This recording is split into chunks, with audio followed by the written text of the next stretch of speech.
Hello listeners, this is the continuing video of Mahabharat audio series. This video will be regarding chapter number 100. It's about Utang. When the battle was over, Krishna bade farewell to the Pandavas and went to Dwarka. While on his way, he met his old Brahmin friend Utang. Krishna stopped and descending from his chariot, saluted the Brahmin. Utang returned the greeting and proceeded to make the usual inquiries about the health and welfare of relatives. Madhav, do your cousins, the Pandavas and the Kauravas, love one another as brothers should? Are they well and flourishing? He asked. The innocent recluse had not heard about the great battle that had been fought. Krishna was astounded at the question of his Brahmin friend. For a while, he stood silent, not knowing what to say in reply.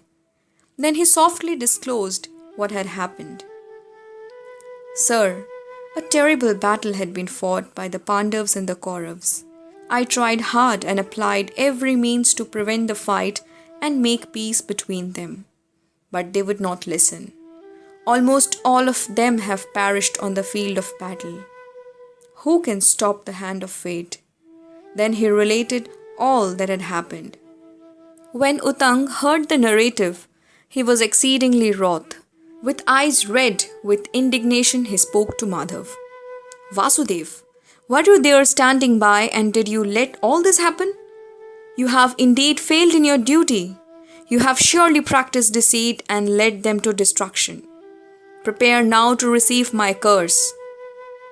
Vasudev smiled and said, Peace, peace. Calm yourself. Do not use up the fruit of your great penances in this anger. Listen to what I say and then, if you like, you may pronounce your curse. Krishna pacified the indignant Brahman and appeared to him in his all-embracing form, the Vishvarupa. I am born in various bodies from time to time to save the world and establish the good. In whatever body I am born, I must act in conformity with the nature of that body.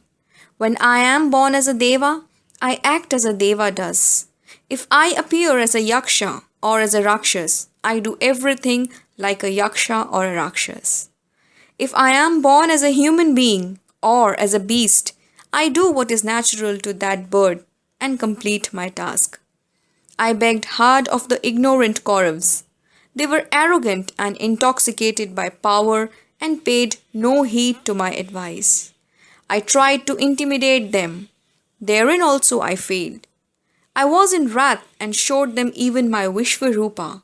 Even that failed to have effect. They persisted in wrongdoing. They waged war and perished. O best among Brahmins, you have no reason to be angry with me. After this explanation of Krishna, Utang recovered his calm. Krishna was delighted. I wish to give a boon to you. What would you like? Said Krishna. Achyuta, said Utang. Is it not enough I have seen thee and thy from universal? I do not desire any further boon. But Krishna insisted, and the desert-wandering simple Brahman said, Well, my lord, if you must give me some boon, let me find water to drink whenever I might feel thirsty. Give me this boon. Krishna smiled. Is this all? Have it then, he said, and proceeded on his journey. One day, Utang was very thirsty and unable to find water anywhere in the desert. He bethought himself of the boon he had received. As soon as he did this, a Nishad appeared before him, clothed in filthy rags. He had 5 hunting hounds in leash and a water skin strapped to his shoulder. The Nishad grinned at Utang and said, You seem to be thirsty. Here is water for you. Offered the bamboo spout of his water skin to the Brahman to drink from. Utang, looking at the man and his dogs and his water skin, said in disgust, Friend, I do not need it, thank you. Saying this, he thought of a Krishna and reproached him in his mind. Indeed, was this all the boon you gave me? The outcast Nishad pressed Utang over and over again to quench his thirst. But it only made Utang more and more angry, and he refused to drink.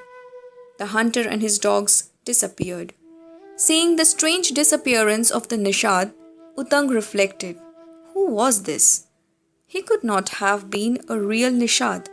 It was certainly a test, and I have blundered miserably. My philosophy deserted me. I rejected the water offered by the Nishad and proved myself to be an arrogant fool. Utang was in great anguish.